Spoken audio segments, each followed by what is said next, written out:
Hello, this is your fairy godmother, and today I'm very excited to be talking to you about the game Disney Dreamlight Valley. So with this one, I want to come in hot straight out of the gate and tell you why I would not recommend this game. And for me, it comes down to how Gameloft has monetized the game. This game is a buy-to-play game. Full price, it's $40. That's not including the 2 expansion packs that have come out, but you are paying for this game. And graphically, it's not AAA graphics, it's not fully voice acted. I'm sure that they pay some licensing fees to Disney or something like that for the characters, but in general, this is not like a AAA quality game that you're getting. So I feel like $40 is a fair price for it. Then when you're actually playing the game, there is a premium currency called Moonstones. And I could almost kind of sort of accept it if the Moonstones were only for cosmetic purchases,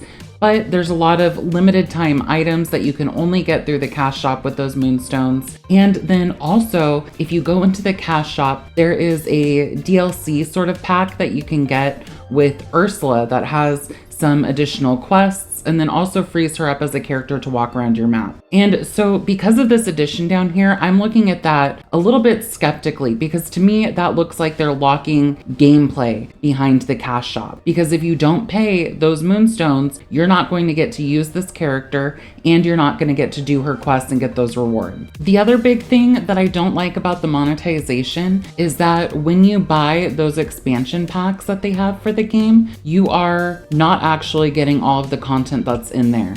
So they sell the packs pretty much a year in advance, and then they quarterly or around quarterly will release like different characters, different updates to the storyline. And to me, that's wrong because they're not advertising these as, say, a season pass or something like that. They're making it seem like this is an expansion where you're buying this addition to the game that you can play through right now. And so I think that when you look at those combination of factors, having a cash shop and a buy-to-play game, having gameplay being locked behind premium currency, and having these sort of deceptive season passes that are framed as expansion pack being sold to you, to me it starts to look very sketchy, and for that reason alone, I would never recommend this game to anybody. However, that being said, I put in over 200 hours into it, and so I just wanted to talk a little bit about that experience. Starting out with the story in the base game, I thought it actually had a really good story. The premise is basically that you create your own avatar and then they fall asleep. And when you wake up, you're in this sort of Disney-like realm. It's a little bit like your dream world mixed with some magic and whimsy and some mysteries along the way too. There is this dark being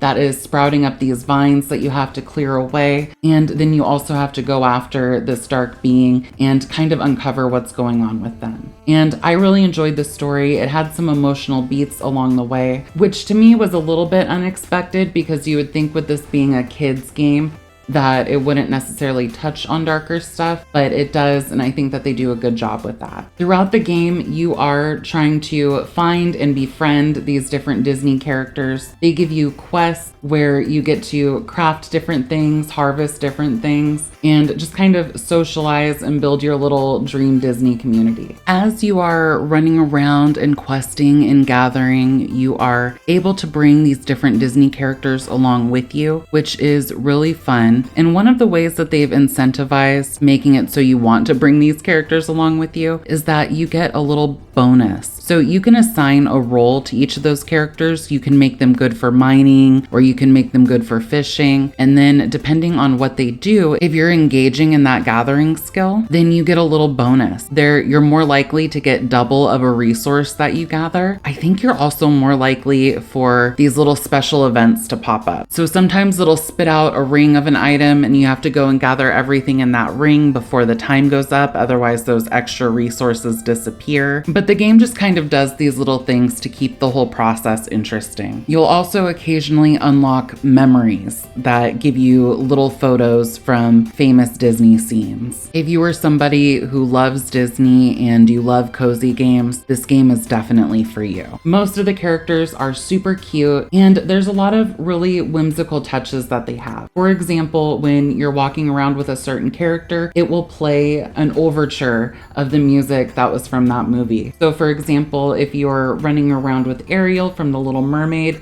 you'll hear little notes from Part of Your World playing in the background. For me, that was very heartwarming to hear as I was playing along. In the game, your character will have different tools that you can use for different crafting and gathering purposes. So for example, you'll have a pickaxe that can harvest gemstones. You'll have a fishing rod so that you can go fishing in the lakes and rivers and ponds. You can also harvest vegetables and pick flowers and pick up rocks and twigs. You can water flowers, water your crop, and dig up hidden treasures. There are a ton of quests in this game. I've put in over 200 hours. I did buy the second expansion pack that gives you Rapunzel, Gaston, Eve, and it has Jafar as a villain. I can't say that I was impressed with the story of this one, although there are some new mechanics that are introduced with this like time staff that you get, where you can use it to uncover ancient relics throughout the different maps. There's definitely a ton of content in this game. They are always adding new characters that you can play with, and then different like seasonal passes or events where you can work towards unlocking different rewards that are going on during that seasonal event. There are some ways that you can earn moonstones within the game. So sometimes you'll find chests that have them, but probably the main way is through what they call dream snaps. And with that, you decorate your character and you create these little vignettes using furniture and clothing items that have the tags that they recommend to you. And then you're able to vote on those, people vote on yours. And if people like yours, you get rewarded with moonstones after a certain period. Overall, I like the addition of dream snaps to the game. I think that it creates a certain type of multiplayer activity that's kind of fun to participate in. And let's be real, if you're playing a game like this, then you probably enjoy decorating and making your character look a certain way. And so I think that this is a nice way to be rewarded for that. The game also has a pretty in-depth housing system. You can unlock different skins for the exterior of your home, and then once you're inside, you can decorate it with all kinds of different furniture inspired by the different Disney franchises. Another important system in this game is cooking. Early on, you meet Chef Remy from the Ratatouille movie, and he will open up a little restaurant, and in that restaurant, you can cook food for the other villagers. When you cook food for them, you get coins, and it also increases your relationship with those villagers. He also sends you on a variety of different quests.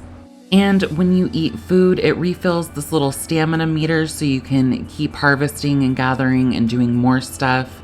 The stamina meter can be overfilled, giving you effectively an entire second bar, and I highly recommend having it in that overfilled state because it's going to allow your character to run around faster, and you can also enter this gliding mode to navigate the map faster.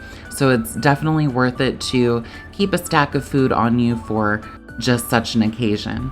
In terms of story, I think the additional expansion packs are basically pointless, and I don't think that they really build upon or advance the initial storyline in a way that's meaningful or worth the extra money. Some of the events I also think are kind of stupid. So for example, they do this Disney Parks event every year, and so Gameloft actually makes a like Disney Parks sort of game. So my like secret theory is that they're just like sharing assets between these two games, and that's why some of the graphics look so unrefined and as if they were for a mobile experience. In so many ways, this game definitely gives off mobile quality. I do like the cutscenes, although I do feel like they move through them a little bit too quickly. There's a lot of moments in this game where they could slow them down and let them breathe, because some of the visuals are really pretty and would be nice to see for more than a split second. I think if you were to compare it to something like Sandrock, it comes up short. It doesn't have the meaningful storylines. It doesn't have the combat system.